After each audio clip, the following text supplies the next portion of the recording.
माता दी, जय मां ललितांबिका। कैसे हैं आप सभी? मैं उम्मीद करता हूं आप सभी स्वस्थ होंगे और आनंदित होंगे। भगवती जगदम्बा की कृपा आप और आपके संपूर्ण परिवार पर निरंतर बरस रही होगी। तो आज जो हम जानकारी लेके आए हैं वो आपको टाइटल देख के समझ में आ गया होगा।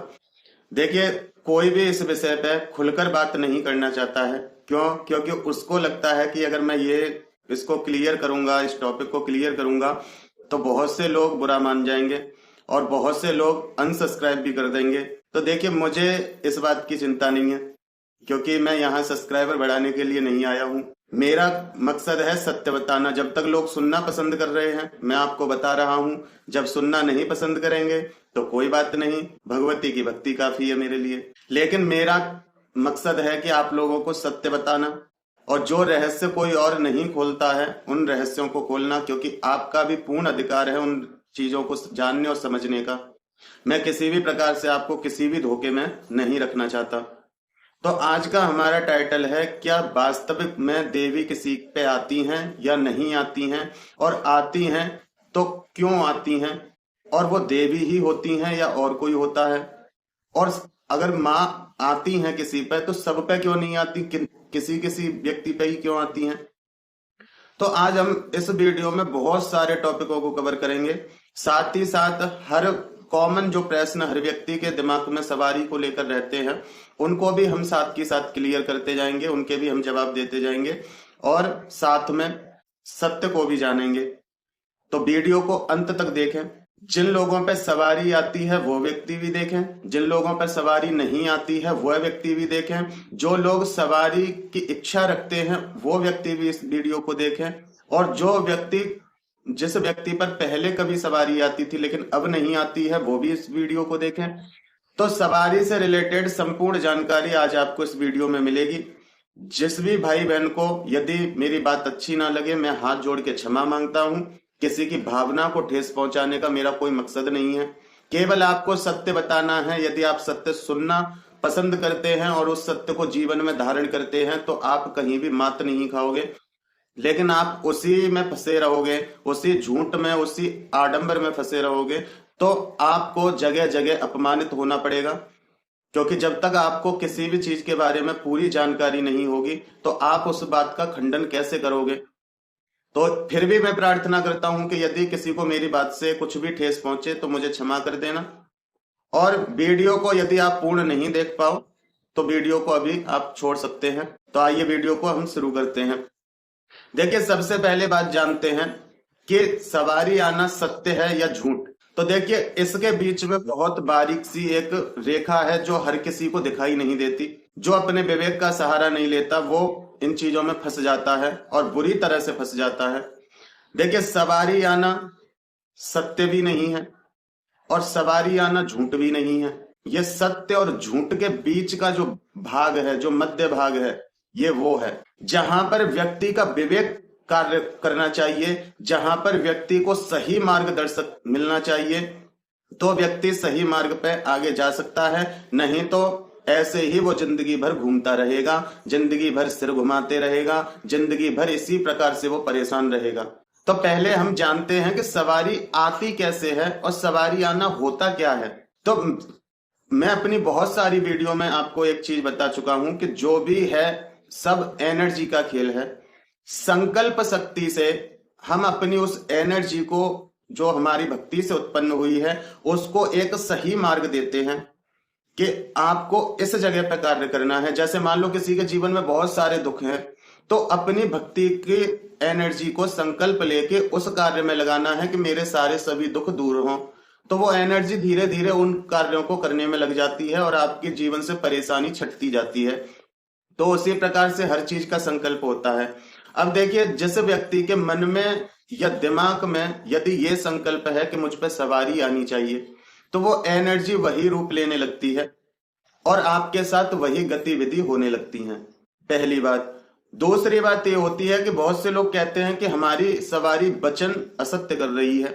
तो इसका भी यही कारण है कि जो एनर्जी प्रकट हो रही है, जब तक आपके चक्रों से घूमती हुई विशुद्धि तक नहीं पहुंचेगी तब तक उसके वचन झूठे ही होंगे। और यदि किसी की ऊर्जा, किसी की एनर्जी विशुद्धि चक्र पर बैठ चुकी है, विशुद्धि का अर्थ होता है शुद्ध, सत्य, जिसकी एनर्जी विशुद्धि चक्र पर बैठ गई है तो वो व्यक्ति चाहे सवारी ले या ना ले फिर भी उसके वचन सत्य होते हैं।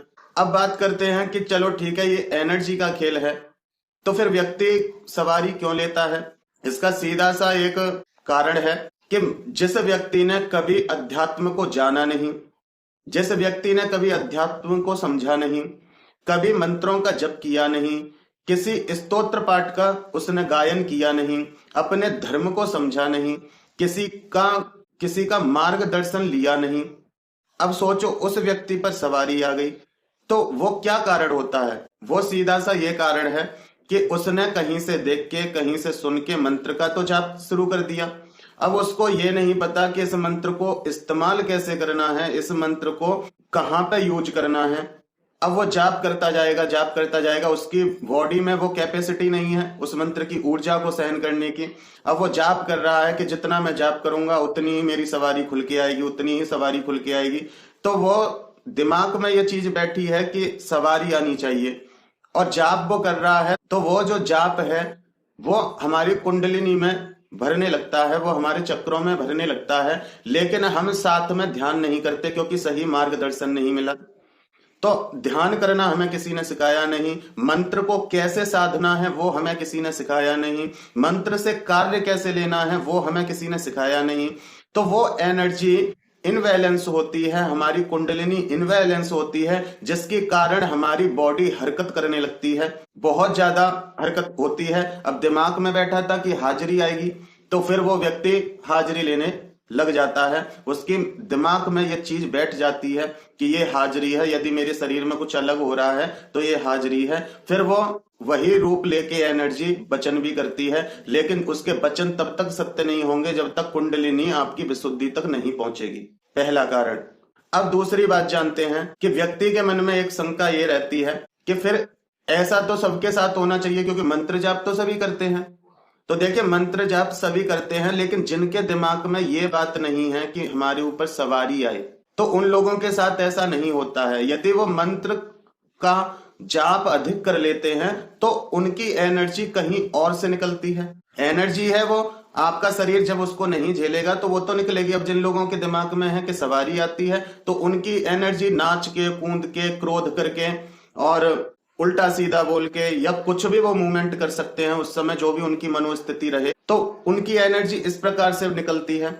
अब जो लोगों के दिमाग में ये बात है कि ऐसा कुछ नहीं होता है, ऐसे कोई नहीं आता है, तो वो लोग जब जब करते हैं, वो लोग जब साधनाएं करते हैं तो उनकी जब एनर्जी ओवरफ्लो होती है तो उनकी एनर्जी कहां कहां से निकलती है। स्वप्न दोष हो जाता है, किसी किसी का पेट खराब हो जाता है, किसी किसी को उल्टी जैसा महसूस होता है।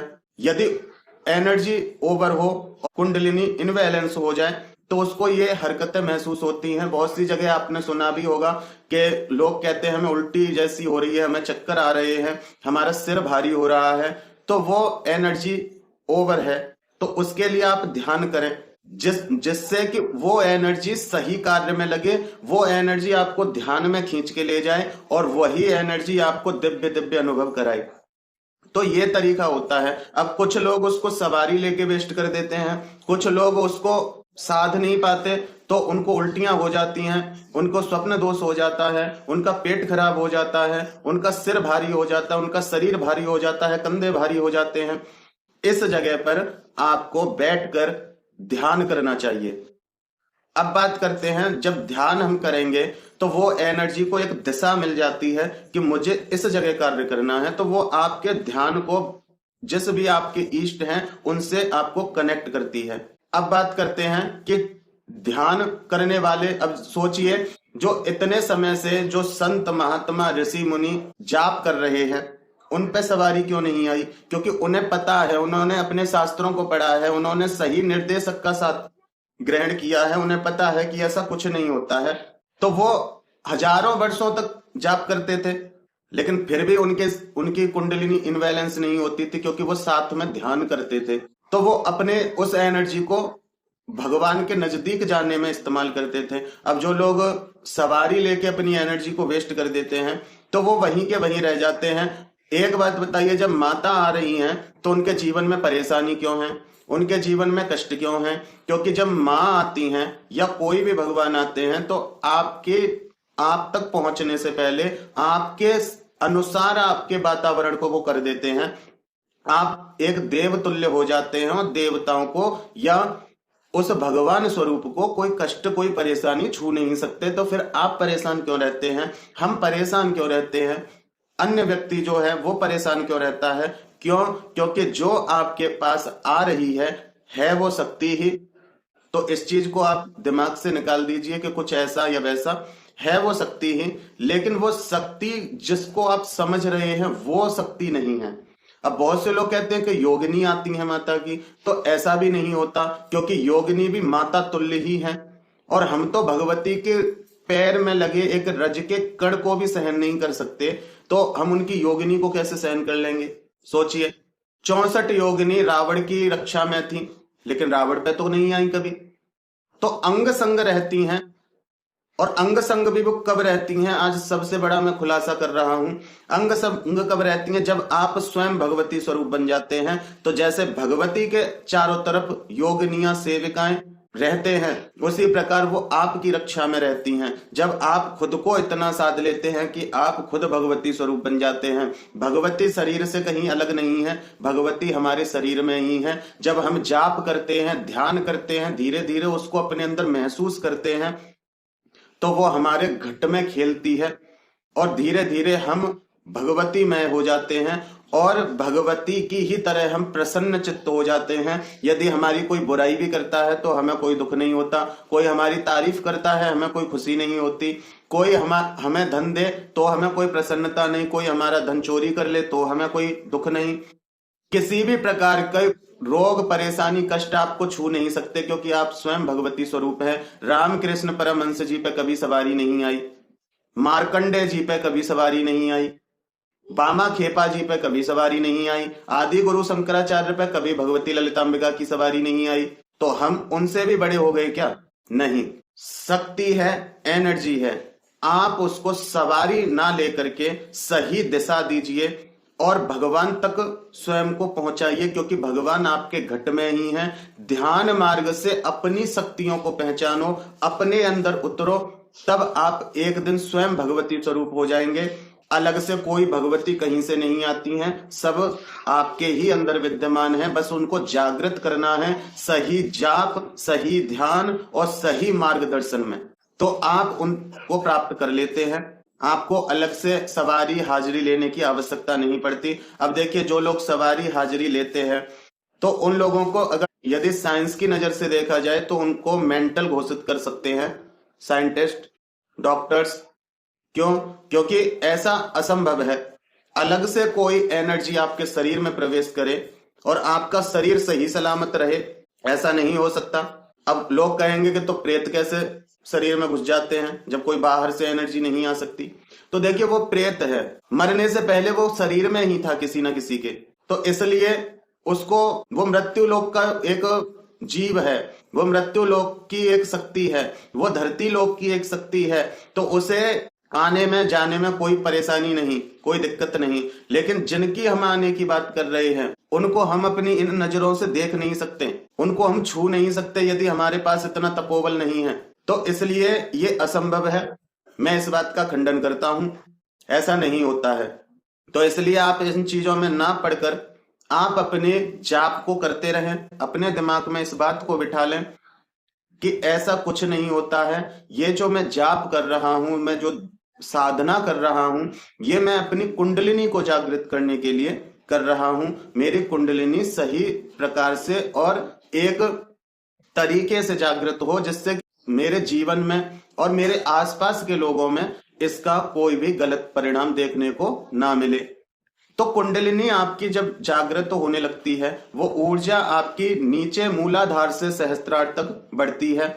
और आप जब ध्यान करते हैं तो आप अपने उस ध्यान से, उस एनर्जी की शक्ति से आप अपने हर एक चक्र को मूवमेंट करते हुए देख सकते हैं, आप अपने अंदर झांक सकते हैं। बाकी की अलग से कोई भी आपके शरीर में प्रवेश नहीं करता है, जो भी होता है आपके शरीर के अंदर से ही गतिविधि होती है। यदि आपकी कुंडलिनी स्थिर है तो आपको ऐसी हाजिरी वगैरह ऐसा कुछ नहीं आता है। जैसे जैसे आपके चक्र क्लीन होते जाते हैं वैसे ही आप देव स्वरूप बनते जाते हैं, आप स्वयं भगवती स्वरूप बनते जाते हैं। अलग से कोई कहीं से नहीं आता है, क्योंकि एक भजन है, आप उसमें से एक लाइन है बहुत बहुत प्यारी है, उसमें कहा गया है जो चढ़ती उतरती है मस्ती, हकीकत में वो मस्ती नहीं है।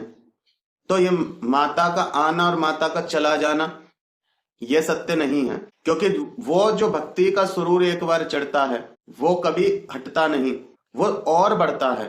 क्योंकि एक और कहावत मैं आपको बता देता हूं, कैसा नशा शराब का जो उतरे होत प्रभात, नाम खुमारी नान का जो चढ़ी रहे दिन रात। यदि आप किसी और नशे को करते हैं तो वो कुछ टाइम तक रहेगा, उसके बाद वो उतर जाता है। लेकिन जो भक्ति की खुमारी है, जो नाम जप की खुमारी है, जो जाप की खुमारी है, जो भगवान से मिलन की खुमारी है, वो उतरती और चढ़ती नहीं है, वो हमेशा चढ़ी रहती है और उसका नशा बढ़ता ही जाता है। और एक दिन आपका नशा इतना बढ़ जाता है कि आप वही बन जाते हैं जिनके शरण में आप बैठे हैं। खुद का मजाक बनवाना बंद करें। कोई नहीं जानेगा इन रहस्यों को कि ये शक्ति ही है, बस शक्ति को सही मार्ग नहीं मिल रहा है भक्त के द्वारा, जिसके कारण शक्ति इनबैलेंस हो रही है और व्यक्ति को नचा रही है। उसके जीवन में भी बहुत सारी परेशानियां उसको देखने मिल जाती हैं। तो इसलिए अपनी शक्ति को सही जगह लगाइए, ध्यान कीजिए। यदि आप 1 घंटा जाप करते हैं तो कम से कम 15 से 20 मिनट ध्यान कीजिए वहीं बैठकर, और उस एनर्जी को फील कीजिए कि हमारे चक्रों से होती हुई ऊपर को उठ रही है। आपको हाजिरी की आवश्यकता नहीं पड़ेगी, आपकी शक्ति इनबैलेंस कभी नहीं होगी यदि आप साथ में ध्यान करते हैं। तो ये ध्यान की बहुत बड़ी महिमा है। ध्यान से हम अपनी शक्ति को बैलेंस कर लेते हैं, और जब तक इनबैलेंस रहेगी हमारी एनर्जी तो हमारी जिंदगी भी इनबैलेंस ही रहेगी। लोग आपका मजाक उड़ाएंगे, कुछ कहेंगे ढोंग है, कुछ कहेंगे पाखंड है, कुछ आपको पागल बता देंगे। अब वहां पे जो लोग ऐसा कर रहे हैं आप उनका कुछ नहीं बिगाड़ सकते। क्यों? क्योंकि उस शक्ति को खुद ही नहीं पता है कि मुझे करना क्या है, आपने उसको कोई मार्ग ही नहीं दिया है। तो इससे अच्छा है कि आप शक्ति को एक मार्ग दीजिए कि मुझे अपने इष्ट तक पहुंचना है, अपनी भगवती तक पहुंचना है, अपने प्रभु तक पहुंचना है। तो वो एनर्जी आपके चक्रों को क्लीन करती हुई आपके सहस्त्रार तक पहुंचेगी, और जिस दिन आपके सहस्त्रार तक पहुंचेगी आप स्वयं भगवती स्वरूप बन जाएंगे। ऐसा कुछ भी असंभव नहीं जो आप ना कर सके। जब आपके विशुद्धि तक पहुंच जाएगी तो आप जो कहेंगे वो सत्य होगा, चाहे आप हाजिरी लो या मत लो, वो सत्य होगा। जिस दिन आपकी आज्ञा चक्र पर शक्ति पहुंचेगी उस दिन आपको सब दिखाई देगा, भूत भविष्य वर्तमान सब कुछ दिखाई देगा, आप हाजिरी लो या मत लो। पहले के जो ऋषि मुनि थे अंतर ध्यान हो जाते थे, एक जगह बैठे बैठे पूरे ब्रह्मांड का सब कुछ बता देते थे। क्या वो हाजिरी लेते थे? नहीं लेते थे, सारे कार्य होते थे। लेकिन जो व्यक्ति हाजिरी ले रहा है क्या वो व्यक्ति कर पाता है इन कामों को? और बहुत से लोग थोड़ा बहुत देख भी लेते हैं किसी के बारे में, तो इसका मतलब ये नहीं कि जो व्यक्ति हाजिरी नहीं ले रहा है वो व्यक्ति कुछ नहीं कर सकता। वो व्यक्ति हाजिरी लेने वाले व्यक्ति से ज्यादा उसका विवेक होता है, हाजिरी लेने वाले व्यक्ति से ज्यादा उसका तप होता है, हाजिरी लेने वाले व्यक्ति से ज्यादा उसका तेज होता है, उसका ऑरा होता है, और उसको हाजिरी की आवश्यकता नहीं, फिर भी लोग उसका सम्मान करते हैं क्योंकि उसका ऑरा ही ऐसा है। लेकिन जो व्यक्ति हाजिरी ले रहा है, अब सोचो मान लो कोई हाजिरी ले रहा है और उस पर साक्षात भगवती वो व्यक्ति बता रहा है कि मैं फलानी देवी हूं। अब सोचिए कि जब इस प्रकार से माता बैठ गई तो वहां जितने भी भीड़ में लोग होंगे वो भगवती की बात से बाहर जा सकते हैं, फिर भी उसमें से 10 आपको बुरा बोलेंगे, 10 आपकी तारीफ करेंगे, 10 आपको ढोंगी बोलेंगे, 10 आपको पाखंडी बोलेंगे, लेकिन फिर भी आप उसका कुछ नहीं कर सकते। तो इससे अच्छा है कि अपना मजाक बनाने से अच्छा आप एनर्जी को सही दिशा दो, उसको समझाओ, उसको एनर्जी को बताओ कि ये गलत है, ऐसा नहीं होता। हमारे किसी शास्त्र में ऐसी सवारी का कोई जिक्र नहीं है, ऐसा नहीं होता है। मुझे तो अपनी कुंडलिनी जागृत करनी है, और एक दिन आपकी कुंडली जागृत हो गई तो ना तो आपको कोई प्रेत बाधा परेशान करेगी, ना आपको कोई रोग परेशान करेगा, ना दुख परेशान करेगा, कोई परेशान नहीं करेगा। आप अपने इन नेत्रों से हर किसी देवी देवता के दर्शन कर सकते हैं। आप अपने बाणी से जो बोल दिया वो पत्थर की लकीर होगा, आप हर किसी की मदद कर पाएंगे, आप सम्मान के अधिकारी होंगे। वहां आप एक टीचर की तरह और बच्चों को गाइडेंस दे सकते हैं। लेकिन ये जो सवारी वाला लक्षण है ये ठीक नहीं, ना तो आपके लिए ठीक है ना अन्य किसी पर्सन के लिए ठीक है, क्योंकि ये भटकाव है, आपकी कुंडलिनी इनबैलेंस है। इस कारण से आपके साथ ये मूवमेंट हो रही है और आपके जीवन में दुख और परेशानी इसी कारण से ज्यादा है। एक बात और मैं साइंटिफिक तरीके से बताता हूं, जिस व्यक्ति के अंदर क्रोध होगा, जिस व्यक्ति के अंदर इच्छाएं दबी हुई होंगी, जो व्यक्ति किसी का सामना करने से हिचकता होगा, जिस व्यक्ति को नर्वस फील होता है, उनके साथ ये सवारी वाले सिम्टम्स ज्यादा होते हैं, क्योंकि उनकी एनर्जी इस प्रकार से निकलती है। बेस्ट नॉर्मल वो किसी पर गुस्सा नहीं कर सकते क्योंकि उनके अंदर भय है, लेकिन जब एनर्जी ओवरफ्लो होगी तो वो फ्लो में बहुत कुछ बोल देंगे। फिर उनको लगता है कि हमने नहीं बोला, माँ ने बोला है। तो ऐसी बात नहीं है, आपकी वहां गलती नहीं है वो शक्ति ही बोल के गई है। लेकिन वो शक्ति जो बोल के गई है वो अभी इतनी परिपक्व नहीं है कि वो जो आपके मुंह से बोला गया है उसको सत्य कर दे। और जो व्यक्ति सवारी नहीं ले रहा है, अगर उसका जाप और ध्यान ठीक है तो वो बिना सवारी लिए भी सब कार्य कर सकता है। बड़ी बड़ी पुराणों की रचना हो गई, शास्त्रों की रचना हो गई, उन्होंने कभी सवारी नहीं ली, उन्होंने खुद को साधा, अपनी शक्ति को साधा, और आज ब्रह्मांड में सम्मान के अधिकारी हैं और बड़े प्रेम और स्नेह के साथ उनका नाम लिया जाता है। एक बात बताइए, कोई भी ऐसा व्यक्ति मुझे बता दीजिए जो व्यक्ति सवारी लेता था और उसकी मृत्यु हो गई, उसके बाद उसका किसी ने सम्मान के साथ नाम लिया? नहीं। तो इसलिए सभी से मेरी हाथ जोड़ के विनती है कि अपनी शक्ति को सही दिशा में लगाइए। जितना आप जाप कर रहे हो कम से कम उतना नहीं तो उससे आधा ध्यान कीजिए, जिससे आपकी उस एनर्जी को सही मार्गदर्शन मिल सके। और ध्यान करते समय अपने सभी विचारों को शांत कर दीजिए, क्योंकि आपकी जो संकल्प शक्ति है वो विचलित होगी और जिसके कारण से आप ध्यान नहीं लगा पाएंगे, सही जगह आपका ध्यान नहीं लगेगा। तो इसलिए बिल्कुल क्लीन होकर के ध्यान लगाइए। और जब एक बार आपके 1-2 चक्र भी क्लीन हो गए तो फिर आपको समझ में स्वयं ही आ जाएगा कि ये सब जो मैं अब तक कर रहा था या कर रही थी वो भगवान तक पहुंचने का मार्ग नहीं था। तो इस बात का ध्यान रखिए। अब बहुत से लोग यहाँ ये भी कहेंगे कि तुम क्या जानो, तो देखिए मैं इन चीजों से बाहर निकल के आपके सामने बैठा हूं। बचपन से फंसा हुआ था मैं इन चीजों में, बीच में थोड़ा संभला। मेरे गुरु के मार्गदर्शन में जब मुझे बताया गया, एक एक स्पष्टता बताई गई, मैं तो इतना क्लियर आपको बता भी नहीं पाया हूं। उन्होंने मुझे एक एक चीज, सिम्टम सब तरह के बताए, मुझे ही नहीं जो भी और बच्चे थे, क्योंकि इतनों में से कुछ लोगों की मनोस्थिति यही थी। तो उन्होंने जब समझाया, जब हमने इस प्रैक्टिकल को करके देखा, हमारे मन में भी तो ये इच्छा थी कि अगर ये ऐसे कह रहे हैं तो हम ऐसा करके देखेंगे, फिर देखेंगे हाजिरी आएगी कि नहीं। तो जब हमने ऐसा करना शुरू किया तो कुछ टाइम तक तो हमारे शरीर में वो मूवमेंट होती थी, क्योंकि हमें आदत पड़ चुकी थी, हमारे माइंड ने एक्सेप्ट कर लिया था। लेकिन जब धीरे धीरे हम ध्यान में हमें मजा आने लगा, ध्यान में हमारी रुचि बढ़ने लगी, और जो हमें दृश्य दिखते थे, कभी माँ के नेत्र दिख रहे हैं, क्योंकि हम ध्यान तो माँ का कर रहे थे, तो जिसका ध्यान करोगे एनर्जी उसी पर कार्य करेगी। तो कभी हमें नेत्र दिखते थे, कभी माँ की नासिका दिखती थी बड़ी सी नथ पहने हुए, कभी माँ के चरण दिखते थे, कभी माँ की पायल दिखती थी। तो हमारा पूरा ध्यान उस तरफ केंद्रित हो गया और उधर हाजिरी की तरफ हमारा कोई रुझान नहीं रहा था।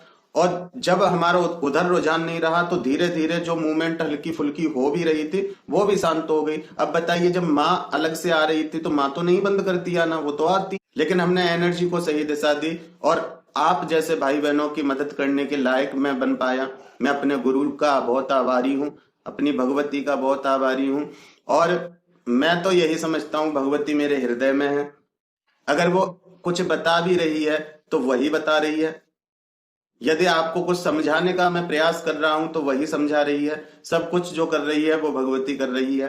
अब देखिए, बहुत से लोग कमेंट में उल्टा सीधा भी बोल जाते हैं, लेकिन आपने मुझे क्रोध करते हुए नहीं देखा होगा, किसी भी कमेंट में समझाते हुए जरूर देखा होगा कि ऐसा नहीं, ऐसा होता है। आप वीडियो को दोबारा सुनिए, दोबारा देखिए, क्योंकि क्रोध करने का कोई मतलब ही नहीं है, क्योंकि मुझे पता है कि इस व्यक्ति की अभी समझ में आएगा ही नहीं। चाहे मैं इसको 10 बार समझाऊंगा फिर भी नहीं आएगा। लेकिन जिस दिन उस भगवती जगत जननी इसके अंदर जागृत होने लग जाएंगी तो अपने आप समझ में आ जाएगा इसको। उल्टा सीधा बोल भी देते, मैं किसी का भी गलत जवाब नहीं देता हूं। क्यों? क्योंकि जिस दिन किसी की बात मेरे हृदय को चुभेगी और हृदय में बैठी है मेरी भगवती, वो अपने आप दंड दे देगी, मुझे आवश्यकता ही नहीं। तो मैं उम्मीद करता हूं कि ये जानकारी आपके समझ में आए। बोलने के लिए तो बहुत कुछ है, अगर मैं बोलता जाऊं तो वीडियो बहुत बड़ा हो जाएगा, फिर आप पूरा देखोगे नहीं और समझ में फिर आपके आएगा नहीं। तो इसलिए आज की वीडियो में इतना ही। मैं उम्मीद करता हूं कि आपको मेरे द्वारा दी हुई जानकारी समझ में आई होगी। अगर जानकारी समझ में आई है तो वीडियो को एक लाइक अवश्य कर देना, चैनल को सब्सक्राइब करना, क्योंकि मैं आपके सामने इसी प्रकार के सत्यों को उजागर करूंगा। मेरा किसी से कोई भेदभाव नहीं है, किसी की आत्मा को ठेस पहुंचाना नहीं है। बस मैं वह कार्य कर रहा हूं जो आपके मस्तिष्क पे एक पर्दा डाला गया है अपनी छवि बनाने के लिए, और उसमें आप उलझ गए हैं। बस मैं उससे आपको बाहर निकालना चाहता हूं।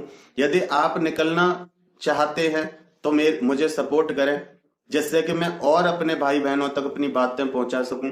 और यदि आप नहीं निकलना चाहते, उसी में फंसे रहना चाहते हैं, तो मुझे कोई आवश्यकता नहीं है।